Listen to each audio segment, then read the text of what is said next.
بسم اللہ الرحمن الرحیم۔ السلام علیکم۔ آج کا ہمارا موضوع ہے بخت نصر بادشاہ کا حیرت انگیز واقعہ۔ بخت نصر بادشاہ ابتدا میں نہایت نیک بخت و صالح تھا۔ حضرت زکریا ان کی نہایت اطاعت کرتا تھا۔ اتفاقاً اس نے ایک عورت سے نکاح کیا جس کے ہمراہ ایک لڑکی نہایت حسین و جمیل پہلے شوہر سے تھی۔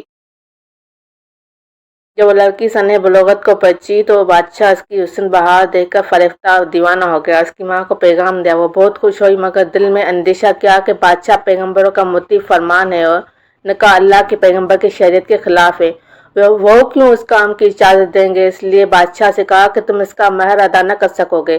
اس نے دریافت کیا کہ کتنا مہر ہے؟ جو کچھ کہو میں دوں گا۔ عورت نے کہا اس کا مہر تمہارے دونوں پیغمبروں کے سر ہے، اگر تم یہ مہر ادا کر سکو تو لڑکی حاضر ہے ورنہ اس کا نام مت لو۔ بادشاہ نے کہا یہ پیغمبر ہمارے دشمن نہیں بلکہ ہمارے خیر خواہ اور دعاگو ہیں، ان کو بے جرم گناہ قتل کرنا ظلم عظیم ہے، اس کے سوا کچھ مانگو، جو مہر کہو مجھے منظور ہے۔ اس نے کہا اس کے سوا کوئی مہر نہیں ہے۔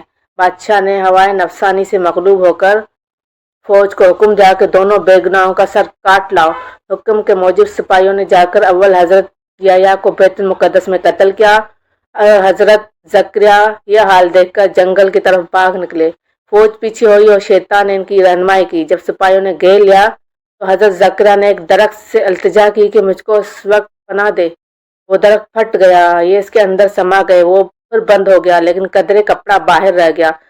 فوج متحر ہوئی کہ کہاں غائب ہو گئے۔ شیطان کے نشان دیا کہ اس درخت کے اندر ہے اور یہ کپڑا ان کے موجود ہونے کی علامت ہے۔ پھر شیطان نے آرا کی ترکیب بتائی، درخت چیرا گیا۔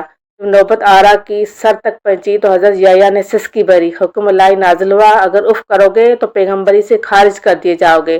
تم نے غیر سے کیوں پناہ مانگی؟ اگر ہم سے التجا کرتے تو کیا ہم پناہ نہیں دے سکتے تھے؟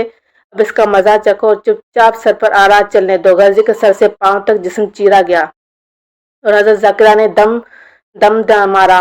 جب دونوں پیغمبر اس بے دردی سے قتل ہوئے تو غضب الہی نازل ہوا، دن تاریک ہو گیا کہ بادشاہ فوج خونخوار لے کر چڑھا، شہر کے باشندوں کو گرفتار کر لیا۔ حضرت یحییٰ کا خون بند نہ ہوتا تھا، جب قبر میں رکھتے تھے قبر خون سے لبریز ہو جاتی تھی۔ بادشاہ کے لشکر نے قسم کھائی کہ جب تک خون بند نہ ہوگا اس قتل سے باز نہ رہوں گا۔ ہزارہا آدمی یہ تیغ کر دیے گئے لیکن خون بند نہ ہوا۔ اس وقت ایک شخص حضرت یحییٰ کی لاش پر آیا، کہا تم پیغمبر ہو یا ظالم؟ ایک خون کے بدلے میں 1000 آدمی قتل ہو چکے، اب کیا سارے جہاں کو قتل کراؤ گے؟ اتنا کہنا تھا کہ خون بند ہو گیا۔ جامع دمشق میں حضرت یحییٰ کی قبر ہے۔ حاصل غرض اس بیان سے یہ ہے کہ اللہ کے سوا کسی سے مدد نہیں مانگنی چاہیے کہ جب ایک نبی کو بھی اللہ تعالیٰ نے بغیر تنبیہ کے آرے سے چروا دیا تو ہماری کیا حیثیت ہے؟ چنانچہ اس لیے اس واقعہ سے سبق حاصل کرتے ہوئے ہمیں چاہیے کہ نہ تو ہم کبھی